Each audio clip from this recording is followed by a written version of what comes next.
नमस्कार दोस्तों, आप सभी का बहुत बहुत स्वागत है आपके अपने यूट्यूब चैनल इजी इन्वेस्टिंग में। तो आज के वीडियो में देखिए बात करेंगे ग्लोबल ईटीएफ्स के बारे में। और ग्लोबल ईटीएफ्स के बारे में बात करना इस वजह से ज़रूरी हो जाता है क्योंकि कई सारे ग्लोबल ईटीएफ्स में इस समय काफ़ी ज़्यादा गिरावट हमें देखने को मिल रही है। और इस समय आज के दिन गिरावट को भी ग्लोबल ईटीएफ्स ही लीड कर रहे हैं। आप अपने स्क्रीन में देख सकते हैं। तो कुछ मार्केट में देखिए ऐसे भी ग्लोबल ईटीएफ हैं जहाँ पर कि 18% तक की गिरावट हमें देखने को मिल रही है। तो आइए चलिए देख लेते हैं कौन से हैं ऐसे ईटीएफ जहाँ पर कि काफ़ी गिरावट देखने को मिल रही है, और ऐसे ग्लोबल ईटीएफ्स में आपको कौन सी गलती इन फ्यूचर आपको नहीं करनी चाहिए जिससे आप इस गिरावट से बच सकें। तो सारा कुछ समझेंगे इन ग्लोबल ईटीएफ्स के बारे में, तो वीडियो के आखिर तक बने रहिएगा। तो आइए चलिए वीडियो को शुरू करते हैं। तो देखिए वैसे तो आज का जो मार्केट है वो काफ़ी अच्छा है। लगभग सभी इंडियन ईटीएफ आज के दिन आपको हरे निशान में देखने को मिल जाएंगे, पर जो गिरावट को लीड कर रहे हैं वो ग्लोबल ईटीएफ्स ही हैं। और बीते कई ट्रेडिंग सेशन से देखिए यहाँ पर ग्लोबल ईटीएफ्स में गिरावट देखने को मिल रही है। और वैसे तो इंडियन मार्केट की बात की जाए तो आज के दिन काफ़ी अच्छी तेज़ी है। सभी ईटीएफ्स लगभग हरे निशान में हैं, आपको देखने को मिल जाएंगे। और आज निफ्टी रियल्टी मार्केट को लीड कर रहा है, तो यहाँ वहाँ पर काफ़ी अच्छी तेज़ी है। और मेन गिरावट जो है वो आपको यहाँ पर जो ग्लोबल ईटीएफ है उनमें ही देखने को मिल रही है। तो चलिए देख लेते हैं कि ग्लोबल ईटीएफ्स जहाँ पर की ज़्यादा गिरावट है।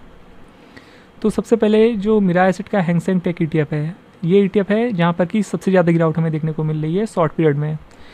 देखिए प्राइस है 28.16 और यहाँ पर शॉर्ट पीरियड में काफ़ी ज़्यादा गिरावट देखने को मिली है। देखिए कुछ टाइम पहले जहाँ पर देखिए 30 सितंबर से लेकर के 6 अक्टूबर के बीच में यहाँ पर एक बहुत ही बड़ा उछाल आया था। लगभग 21% के रिटर्न बने थे सिर्फ 1 वीक के अंदर। और इतने कम समय में 21% के रिटर्न बहुत ज़्यादा होते हैं, और ये बहुत तेज़ी से भागा था ईटीएफ। फिर देखिए उसके बाद क्या हुआ, इसका प्राइस क्रैश कर गया।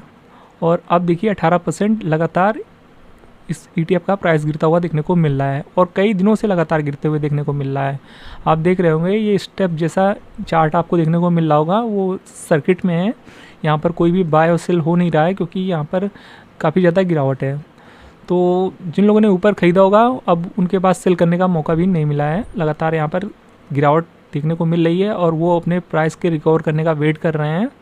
तो अभी रिकवरी कब तक आएगी कहना काफ़ी मुश्किल है। इस वजह से कभी भी कोई ईटीएफ जब बहुत ज़्यादा तेज़ी दिखा रहा होता है ना, तो वहाँ पर आपको थोड़ा सा संभल कर काम करने की ज़रूरत है। खास करके ग्लोबल ईटीएफ्स जहाँ पर कि लगातार अगर कभी बहुत तेज़ी हो जाती है, और हम अपने वीडियो में अक्सर आपसे यही कहते हैं कि जब भी किसी ग्लोबल ईटीएफ्स में, खास करके ग्लोबल ईटीएफ्स में जब बहुत ज़्यादा तेज़ी शॉर्ट पीरियड में आ जाती है, तो वहाँ पर आपको बहुत ही संभल कर और एक प्रॉपर रिस्क मैनेजमेंट के साथ ही काम करना चाहिए।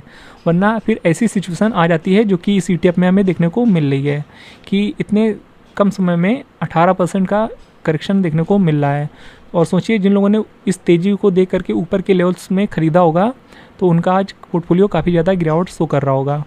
और ऐसा सिर्फ इस ईटीएफ के साथ नहीं हुआ है, ऐसे कुछ ईटीएफ्स और भी हैं ग्लोबल ईटीएफ्स में। जो कि दूसरा ईटीएफ देखिए निपॉन इंडिया का हैंगसेंग 20 ईटीएफ, वहाँ पर भी देखिए बहुत ज़्यादा गिरावट है। इसका प्राइस देखिए 516 रुपये है, और यहाँ पर देखेंगे तो एक महीने के चार्ट में यहाँ भी अच्छी खासी गिरावट है। देखिए लगभग 10% की गिरावट यहाँ भी है। और यहाँ भी सेम सिनेरियो हमें देखने को मिला था कि गिरावट से पहले यहाँ पर एक बड़ी तेज़ी आई थी। कुछ ही दिन में यहाँ पर 10% ये ईटीएफ चढ़ गया था ऊपर, और फिर देखिए उतना ही क्रैश कर गया प्राइस। तो इस वजह से आपको काफ़ी इम्पॉर्टेंट हो जाता है कि आप कभी भी जब ग्लोबल ईटीएफ में निवेश करें, खास करके जब बहुत ज़्यादा तेज़ी हो रही है, अगर आप तेज़ी को देखकर अट्रैक्ट हो रहे हैं तो एक बार उसका इंडेक्स जरूर चेक करिए कि इंडेक्स में वो तेज़ी आ रही है या फिर नहीं। अगर इंडेक्स में वो तेज़ी नहीं है और ईटीएफ अपने आप चल रहा है, तो फिर वो प्राइस कभी भी करेक्ट हो सकता है, और किसी भी रीज़न से वो प्राइस एक ना एक दिन करेक्ट होगा ही होगा। वो आज हो या कल हो या 2 दिन बाद हो या कुछ महीने बाद हो, वो होगा ज़रूर। क्योंकि जब तक इंडेक्स नहीं चलेगा ना, और ईटीएफ अपने आप परफॉर्म नहीं करना चाहिए। पर ऐसा हमने ग्लोबल ईटीएफ के साथ कई बार देखा है कि इंडेक्स नहीं चलता है पर ईटीएफ चलता है, तो वो काफ़ी ज़्यादा प्राइस फिर प्रीमियम पे चला जाता है। तो फिर वो एडजस्टमेंट होता ही है, भले ही कुछ दिन लग जाए, वो एक बार एडजस्टमेंट होके ही रहेगा। और एक और ईटीएफ है देखिए मोतीलाल ओसवाल का नैस्डैक 100 ईटीएफ, यहाँ भी चल रही है अच्छी खासी गिरावट। देखिए 1 मंथ के चार्ट में देखेंगे तो यहाँ पर तो देखिए बहुत ही बड़ी रैली हुई थी, और इस रैली के बाद अब एक बड़ा करेक्शन आता हुआ हमें देखने को मिल रहा है, जो कि आप देख सकते हैं। इस ETF का प्राइस देखिए आज की ट्रेडिंग सेशन में 233 रुपये है, और यहाँ पर भी देखिए 8-9% का गिरावट है, लगातार गिरावट है। और यहाँ पर उससे पहले बहुत ही बड़ी रैली देखने को मिली है। हालांकि जिन लोगों ने निचले स्तर पर लिया होगा उनका पोर्टफोलियो अभी भी ग्रीन में होगा, पर जिन लोगों ने यहाँ पर ऊपरी लेवल पर ख़रीदा होगा 250 के आसपास, तो उनका पोर्टफोलियो यहाँ पर लाल निशान में होगा और अच्छे खासे मार्जिन से लाल निशान में होगा। तो देखिए ये सारी चीज़ें हैं कि ग्लोबल ETFs में आपको थोड़ा सा ध्यान में रखनी चाहिए। और ग्लोबल ETFs तो काफ़ी ज़्यादा प्रीमियम प्राइस पे भी ट्रेड होते हैं। और देखिए इस करेक्शन के बावजूद भी अगर आप नैस्डैक 100 का रियल टाइम INAV चेक करेंगे अगर मोतीलाल ओसवाल की वेबसाइट पे जा करके, तो अब भी इसका जो प्राइस है ना वो काफ़ी ज़्यादा प्रीमियम पे है। वो भी हम आपको शो करना चाहेंगे। देखिए ये है मोतीलाल ओसवाल की वेबसाइट, और आप यहाँ पर देख सकते हैं कि इस ETF का जो रियल टाइम INAV है वो 211 रुपये शो कर रहा है। देख सकते हैं ये मोतीलाल ओसवाल का नैस्डैक 100 ETF है, और यहाँ पर इसका जो करंट INAV है वो 211 रुपये शो कर रहा है। आप यहाँ चेक कर सकते हैं, करंट INAV है, ये करंट INAV लिखा हुआ है। तो 211 रुपये इसका करंट INAV है, और ETF ट्रेड कर रहा है 233 रुपये में। तो ये भी अच्छी खासी मार्जिन से ये प्रीमियम प्राइस पे ट्रेड कर रहा है ये ETF। तो अगर आप ख़रीदने वाले हैं तो ये सारी चीज़ें आपको पता होनी चाहिए, और कभी भी ग्लोबल ETF को ख़रीदें तो उसकी रियल टाइम INAV और उसका जो इंडेक्स है, जिस इंडेक्स को ट्रैक करता है, उसको ज़रूर चेक करें। बाकी हैंगसेंग 20 ETF में भी आप एक बार चेक जरूर कर लीजिएगा, निवेश करने वाले हैं तो इसका भी करंट INAV और इंडेक्स को एक बार ज़रूर कंपेयर करें।